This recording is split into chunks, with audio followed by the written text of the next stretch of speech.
God says, the pain was not meant to break you. Before you close your eyes tonight, before the room grows quiet and the weight of the day settles over your chest, I want you to imagine a small lamp burning beside a window. Outside that window, the world is dark. The street is empty. The trees barely move. Somewhere in the distance, a dog barks once and then stops, as though even the night is holding its breath. Inside the room sits a person who has been strong for too long. Maybe that person is you.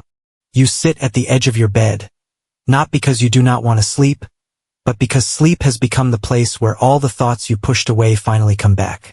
The words people said, the doors that closed, the prayers that seemed to rise and disappear into silence, the memories that still hurt, even though you told everyone you were fine. You are tired of explaining your pain. You are tired of pretending it did not hurt as much as it did. You are tired of hearing people say, be strong, when what you really want is permission to be held. And in that quiet, when there is no one around to impress, no one around to comfort, no one around to see the tears you keep wiping away before they fall, a whisper reaches the deepest part of you. My child, the pain was not meant to break you. That is where the story begins. There was once a man named Daniel who lived in a small town built between two hills. It was the kind of town people passed through on their way to somewhere else. The houses were old, the roads were cracked, and when it rained, water gathered in the gutters like little silver rivers. Daniel worked in a repair shop at the edge of town. He fixed radios, clocks, lamps, and sometimes old family Bibles with torn covers and loose pages. People brought him broken things because his hands were gentle. They said he could listen to a clock and know exactly where the problem was. They said he could open an old radio, touch the wires, and bring back music that had been silent for years. They said if something had even the smallest chance of working again, Daniel could find it. But what they did not know was that Daniel did not know how to fix himself. A year before this story begins, Daniel had lost his wife, Grace. Her name fit her. She had a soft voice, a laugh that came easily, and a habit of touching Daniel's shoulder whenever she passed behind him in the kitchen. It was such a small gesture, but after she was gone, that empty space behind his shoulder became one of the loudest places in the house. Grace had loved the Lord with a simple, steady faith. She did not speak in grand phrases. She did not argue theology. She simply trusted. When bills were late, she prayed. When storms came, she prayed. When someone needed food, she cooked. When someone needed encouragement, she wrote notes and tucked them into coat pockets, lunch boxes, and Bible pages. Daniel had found many of those notes after she died. One in the sugar jar, one inside his toolbox, one behind the picture frame above the fireplace, and one in the pocket of his winter coat that simply said, God is still good when the road is hard. Daniel had read that note so many times the paper had become soft at the folds. But lately, even that note felt heavy. Every morning he opened the repair shop. Every evening he closed it. He smiled at customers. He nodded when people asked how he was doing. He attended church on Sundays and sat in the back row. When the pastor said, God is close to the brokenhearted, Daniel would look down at his hands and wonder why closeness could still feel so much like distance. One cold evening near the end of autumn, a woman came into the shop carrying a wooden box wrapped in a gray blanket. Rain ran from the edges of her coat, and her face was pale with worry. Are you Daniel? She asked. He nodded. I was told you repair old things. I try, he said. The woman placed the box on the counter and unwrapped it. Inside was an old lantern. Its brass body was dented. The glass was cracked. The handle was bent. It looked as though it had survived a fire or a fall. My father carried this lantern when he worked as a night watchman, she said. He died last month. I know it is just an object, but I cannot bring myself to throw it away. I was hoping you could make it shine again. Daniel touched the lantern carefully. I cannot promise, he said, but I can try. The woman nodded. That is all I ask. After she left, Daniel set the lantern on his workbench. Outside, the rain thickened. It struck the windows in uneven rhythms, and the shop lights flickered once. Daniel reached for his tools, but something made him pause. The lantern reminded him of the one Grace used to keep on their porch during storms. She said a light in the window was a promise that someone was waiting. Daniel used to tease her and say the porch light was enough. Grace would smile and answer, "Electric light is useful, but a small flame feels like hope." Hope. Daniel almost laughed at the word, but there was no joy in it. He began to work. The first screw came loose easily. The second refused. He tried oil, pressure, patience. Nothing. The screw had rusted deep into the metal. Daniel leaned closer, pressing harder than he should have. The tool slipped. The sharp edge tore across his palm. He pulled back with a hiss. Blood rose quickly along the cut. For a moment he just stared at it. Not because the wound was serious, but because the pain was sudden and clean. It made sense. Metal cut skin. Skin bled. Simple. Honest. The deeper pains were not like that. No one could point to them. No one could bandage the place where a voice used to be. No one could stitch the silence at the dinner table. No one could explain why grief could sleep for 3 days and then wake suddenly because of a smell, a song, a cup left in the wrong cabinet. Daniel wrapped his hand in a cloth and sat down. The rain kept falling. And for the first time in months, he spoke aloud to God without choosing careful words. "Why did you let this happen?" His voice sounded strange in the empty shop. "I served you. She loved you. We prayed. We believed. We trusted you. And still I lost her." He swallowed hard. "People tell me pain has a purpose. They say you will use it. But what if I do not want it used? What if I just want back what was taken?" The shop was silent except for the rain. Daniel closed his eyes. "I am tired, Lord." He expected nothing. He was not even sure he had prayed. It felt more like dropping a stone into a deep well and never hearing it hit the bottom. But then, from the back shelf, something fell. Daniel opened his eyes. A small tin box had slipped from behind a stack of old manuals. It landed on the floor with a dull sound. He stood slowly and picked it up. Dust covered the lid. He wiped it with his sleeve and froze. It was Grace's handwriting. "Open when you forget what God can do with broken things." Daniel stopped breathing for a second. He did not remember ever seeing this box. He sat back down at the workbench and opened it carefully. Inside were small objects. A cracked teacup handle. A dry flower pressed between wax paper. A broken watch face. A piece of blue ribbon. And beneath them a folded letter. His hands trembled as he opened it. "My dear Daniel," the letter began. "If you are reading this, then you have found my little box of broken things." Daniel pressed his fist against his mouth. Grace had written the letter years earlier. He could tell by the ink, by the curve of her words, by the way she had signed her name before her illness. The letter continued, "I know you do not understand why I keep things that no longer work. You always say, 'Grace, it is broken.' And I always say, 'Yes, but it still tells a story.' I think God sees us this way.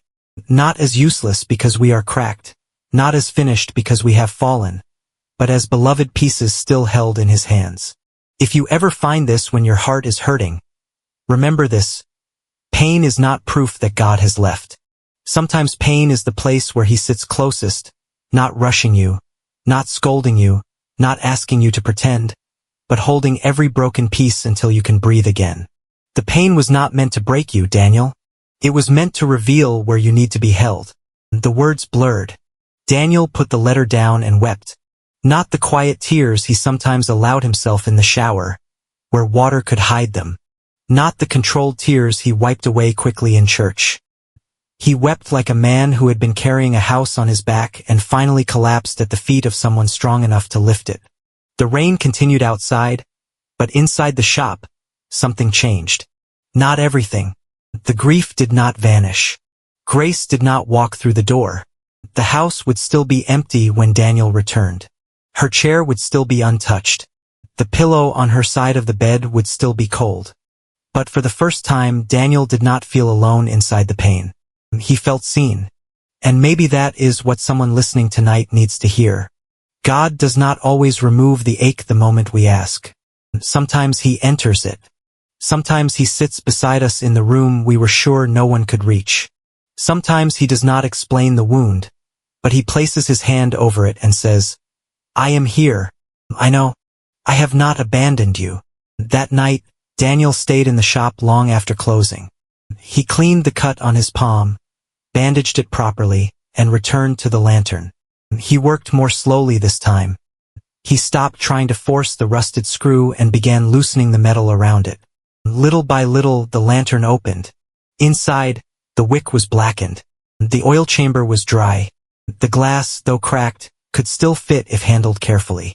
Daniel repaired what he could. He polished the brass, straightened the handle, replaced the wick, sealed the crack enough for the lantern to hold together. By midnight it was ready. He poured in oil. He struck a match. The flame caught small at first, thin and uncertain. Then it steadied. Warm light filled the workbench. It touched the tools, the old radios, the dust in the air, and the folded letter beside his hand. Daniel whispered, "Thank you." He did not say it because all his questions were answered. He said it because he had not been left in the dark. The next morning, the woman returned for the lantern. When Daniel placed it before her, she covered her mouth with both hands. "It shines," she said. "Yes," Daniel answered. "It still shines." The woman paid him and left with tears in her eyes. Daniel watched her walk down the wet sidewalk, holding the lantern as if it were more than brass and glass, as if it were memory, as if it were love, as if it were a small light carried through a hard world. That day, the repair shop felt different. People still came with broken things. A clock that would not tick, a lamp that sparked, a music box missing its song. Daniel fixed what he could. But now, with every cracked piece he touched, he thought about his own heart. He thought about Grace's letter. He thought about the God who did not throw away broken people. Near closing time, a young man came in. He could not have been more than 22. His jacket was soaked, his eyes red. He carried no radio, no clock, no lamp. He stood by the door, looking embarrassed. "Are you open?" he asked. "For a few more minutes," Daniel said. "What can I help you with?" The young man looked down. "I do not have anything to repair." Daniel waited. "My mother used to come here," the young man said. "She said you were kind." "What was her name?" "Elaine." Daniel remembered her. She had brought in a small kitchen clock shaped like a rooster. She had laughed because it crowed at the wrong hours. "She passed away last week," the young man said. Daniel's face softened. "I am sorry." The young man nodded quickly, as if afraid kindness would undo him. "I do not know why I came here. I walked past the church, but I could not go in. Everyone there knows what to say. I do not want words. He swallowed. "I feel like something inside me broke." Daniel looked at him for a long moment. Then he pulled out the chair beside the workbench. "Sit down." The young man sat. For a while, neither of them spoke. The old wall clock ticked above the shelf. Rainwater dripped from the young man's sleeves onto the floor. Daniel made tea in the small back room and placed a cup in front of him. "I cannot fix grief," Daniel said quietly. The young man stared into the tea. "I know. But I know someone who does not leave when grief enters the room." The young man's eyes filled. "My mother believed that. So did my wife." The young man looked up. Daniel told him about Grace. Not everything. Just enough. He told him about the empty house, the anger, the letter, the lantern. He did not pretend. He did not say pain was easy. He did not say God had caused everything in order to teach him a lesson. He did not use pain like a sermon illustration, because pain is too holy and too heavy to be handled carelessly. Instead, he said, "I think the Lord is gentler with broken hearts than people sometimes are." The young man cried then, and Daniel understood something. Sometimes the pain you survive becomes the shelter someone else can stand under when their storm begins. Not because you wanted the storm, not because the storm was good, but because God is able to take even the places where life wounded you and turn them into places where compassion grows. The pain was not meant to break you. It may have bent you. It may have brought you to your knees. It may have changed the way you see the world. It may have taken your easy smile for a season. It may have made certain songs hard to hear and certain rooms hard to enter. but it was not meant to destroy the person God created you to be. The enemy wants pain to become a prison. God wants pain to become a doorway into deeper healing. The enemy whispers, "You will never recover." God says, "I am restoring you even now." The enemy says, "This wound proves you are forgotten." God says, "I have engraved you on the palms of my hands." The enemy says, "Your tears are wasted." God says, "I collect everyone." The enemy says, "You are weak because you are hurting." God says, "My strength is made perfect in weakness." If you are listening tonight with a heart that feels bruised, please do not mistake your tears for failure. Do not mistake your exhaustion for lack of faith. Some of the strongest people in Scripture cried out in pain. David wept. Jeremiah lamented. Elijah sat under a tree and wanted to give up. Even Jesus, in the garden, sweat drops of anguish and asked if the cup could pass from him. Pain does not mean you are faithless. Pain means you are human. And Jesus did not come to shame humanity. He came to enter it. He came to walk dusty roads, feel hunger, know rejection, grieve at tombs, and carry a cross. He knows what betrayal feels like. He knows what loneliness feels like. He knows what it is to be misunderstood, abandoned, mocked, wounded, and still love. So when he comes close to you in your pain, he does not come as a stranger. He comes as the Savior who has scars. And that matters, because a scarred Savior does not look at your wounds with disgust. He looks at them with recognition.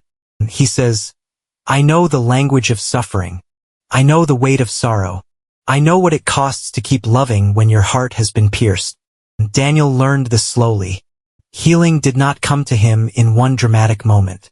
It came in small mercies. A morning when he noticed sunlight on the floor and did not feel guilty for finding it beautiful. A Sunday when he sang one line of a hymn before his voice broke. A day when he cooked soup from Grace's old recipe and smiled at the memory instead of only crying. A night when he slept 6 hours without waking. None of these moments looked like miracles to anyone else. But to Daniel, they were holy. Maybe your healing will look small too. Maybe it will begin with getting out of bed tomorrow. Maybe it will be answering one message. Maybe it will be eating something warm. Maybe it will be opening the curtains. Maybe it will be whispering, "Lord, help me." Because you do not have strength for a longer prayer. Do not despise small beginnings. God often rebuilds slowly, not because he is weak, but because he is tender. He knows that a shattered heart cannot always bear sudden movement. He restores like dawn, not like lightning. First a faint line of light, then a soft glow, then warmth. Then one day you realize the night did not last forever. Weeks passed. Winter came to the town between the hills. Snow gathered on rooftops. The repair shop windows fogged from the warmth inside. Daniel placed the restored lantern on a shelf near the front, not to sell, but to remember. The woman who owned it had brought it back one afternoon and said, "My father would have wanted someone else to see its light." So Daniel kept it burning every evening. People began to notice. A child asked why the old lantern was always lit. Daniel said, "To remind people they can still shine." A widow stood before it for several minutes and wiped her eyes. A tired truck driver came in just to warm his hands and said the light made him think of home. And one night, when the snow fell thick and silent, a man Daniel had never seen before stepped into the shop. He was tall, with gray in his beard and a long coat dusted white. His eyes were kind, but tired. "I saw the light," the man said. Daniel smiled. "Then it is doing its job." The man looked around at the repaired clocks and radios. "You fix broken things?" "I try." The man removed his gloves slowly. "What about a broken life?" Daniel did not answer too quickly. He had learned that deep pain should not be met with quick phrases. He said, "You may have come to the right place, but not because of me." The man's eyes moved to the lantern. "My daughter died," he said. "I have not prayed since." Daniel's chest tightened. "I am sorry." The man nodded, but his face remained stiff. "Everyone says God has a plan. I cannot hear that anymore." Daniel walked to the door, turned the sign to closed, and locked it. Then he returned and pulled out the chair by the workbench. Then tonight, Daniel said, we will not start with plans. We will start with pain. The man sat down, and for the second time, Daniel watched someone's grief enter the room like a storm cloud. He did not run from it. He did not try to explain it away. He simply stayed. Sometimes staying is the holiest thing you can do. Jesus stayed with people in their pain. He stopped for the blind man when others walked past. He paused for the woman who touched the edge of his garment. He wept at Lazarus's tomb even though he knew resurrection was coming. That detail matters. Jesus knew the miracle was minutes away, and still he wept. Why? Because love does not rush past tears just because hope exists. God can know the ending and still care about the moment you are in. He can know He is restoring you and still sit with you while you ache. He can see the purpose ahead and still be gentle with the pain now. So if someone has ever made you feel guilty for grieving, hear this tonight. Jesus is not standing over you with crossed arms telling you to hurry up and heal. He is near. He is patient. He is kind. He is not afraid of your questions. He is not offended by your tears. He does not walk away when your prayers sound more like sobs than songs. Daniel and the man talked until the snow covered the street. The man did not leave healed. Not fully. But he left a little less alone. As he opened the door, he turned back and said, I thought if I came inside, you might tell me why it happened. Daniel shook his head gently. I do not know why. Then what do you know? Daniel looked at the lantern. I know the darkness did not put out the light. The man stood there for a long moment. Then he nodded and stepped into the snow. Years later, people in that town would speak of Daniel's repair shop as if it were more than a business. They would say, take it to Daniel. If it can be mended, he will help. But some came with nothing in their hands. No broken object. No watch. No lamp. No radio. Just a heavy heart. And Daniel would listen. He would make tea. He would let silence do its work.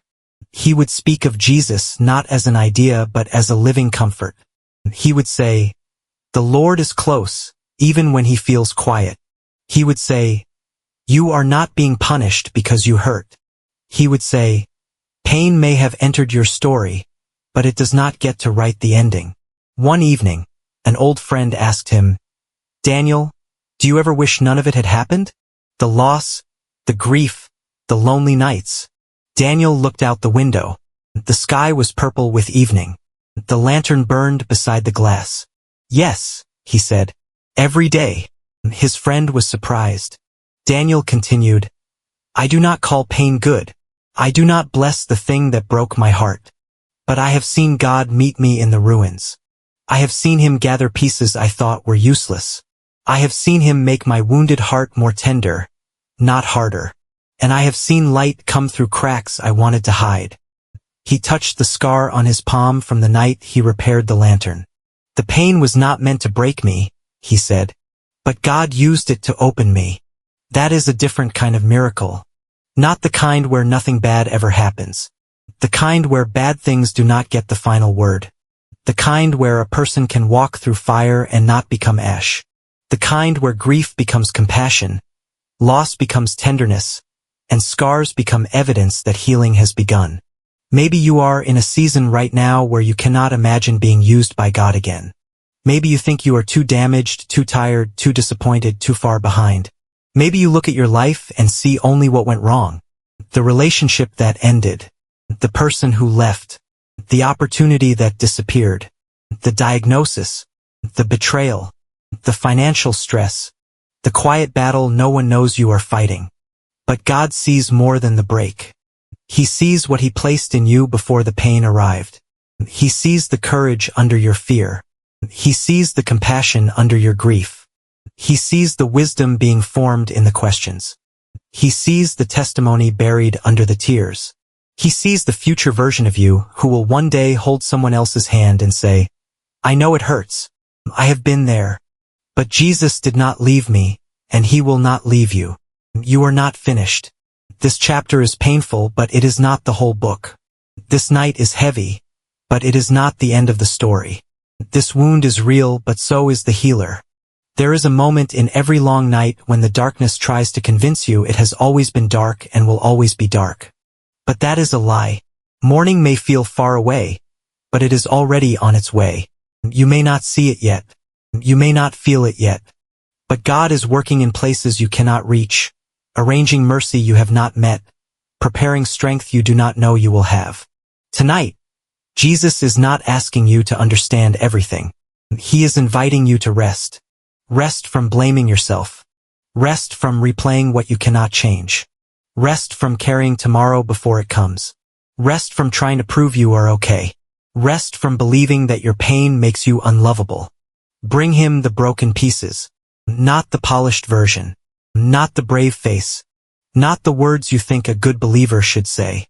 Bring him the honest thing, the anger, the disappointment, the fear, the loneliness, the questions, the part of you that still flinches when you remember, the part of you that wants to trust but is scared to hope again.